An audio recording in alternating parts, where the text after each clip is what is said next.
इस तारीख को है सकट चौथ।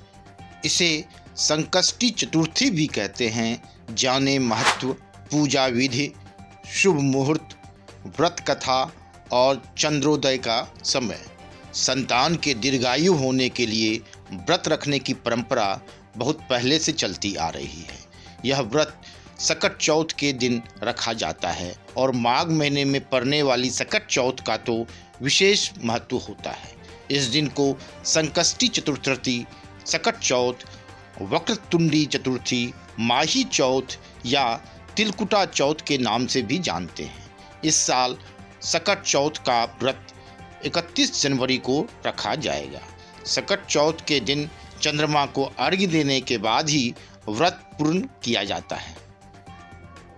मान्यता है कि सकट चौथ का व्रत रखने से संतान दीर्घायु होती है। सकट चौथ व्रत शुभ मुहूर्त।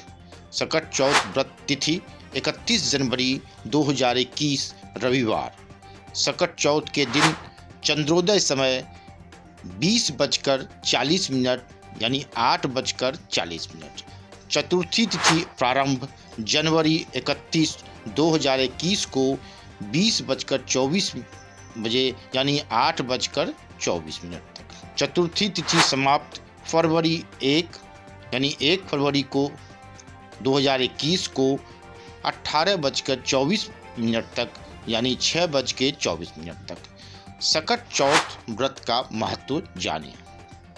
सकट चौथ के दिन भगवान गणेश की पूजा का विधान है। कहते हैं कि श्री गणेश की सकट चतुर्थी के दिन विधि विधान से पूजा करने से संतान निरोगी और दीर्घायु होती है। इसके साथ ही ग्रहों की अशुभता दूर होने की भी मान्यता है। सकट चौथ व्रत पूजा विधि क्या है ये भी जानें। सुबह स्नान ध्यान करके भगवान गणेश की पूजा करें। इसके बाद सूर्यास्त के बाद स्नान करके स्वच्छ वस्त्र पहनें। गणेश जी की मूर्ति के पास एक कलश में जल भर कर रखें। धूप, दीप, नैवेद्य, तिल, लड्डू, शकरकंद, अमृत, गुड़ और घी अर्पित करें। तिलकुट का बकरा भी कहीं कहीं बनाया जाता है। पूजन के बाद तिल से बने बकरे की गर्दन घर का कोई सदस्य काटता है। सकट व्रत के दिन चंद्रमा को ऐसे दे अर्घ्य। मान्यता है कि सकट चौथ व्रत चंद्रमा को अर्घ्य देने के बाद ही पूरा माना जाता है।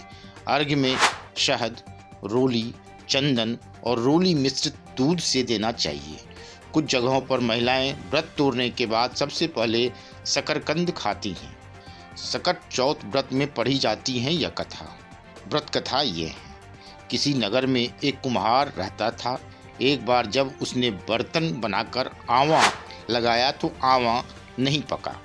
परेशान होकर वह राजा के पास गया और बोला कि महाराज, न जाने क्या कारण है कि आंवा पक ही नहीं रहा है। राजा ने राज पंडित को बुलाकर कारण पूछा। राज पंडित ने कहा, हर बार आंवा लगाते समय एक बच्चे की बलि देने से आंवा पक जाएगा। राजा का आदेश हो गया। बलि आरंभ हुई।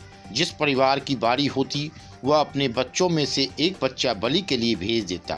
इस तरह कुछ दिनों बाद एक बुढ़िया के लड़के की बारी आई।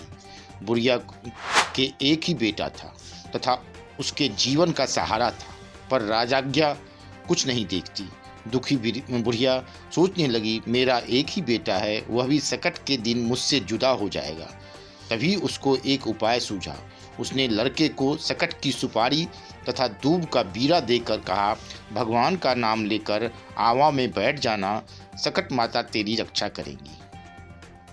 सकट के दिन बालक आंवा में बिठा दिया गया और बुढ़िया सकट माता के सामने बैठकर पूजा प्रार्थना करने लगी।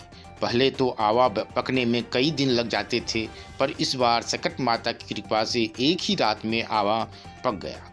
सवेरे कुम्हार ने देखा तो हैरान रह गया। आंवा पक गया था और बुढ़िया का बेटा जीवित व सुरक्षित था। सकट माता की कृपा से नगर के अन्य बालक भी जी उठे। यह देख नगरवासियों ने माता सकट की महिमा स्वीकार कर ली। तब से आज तक सकट माता की पूजा और व्रत का विधान चला आ रहा है। Bureau report, one day matters.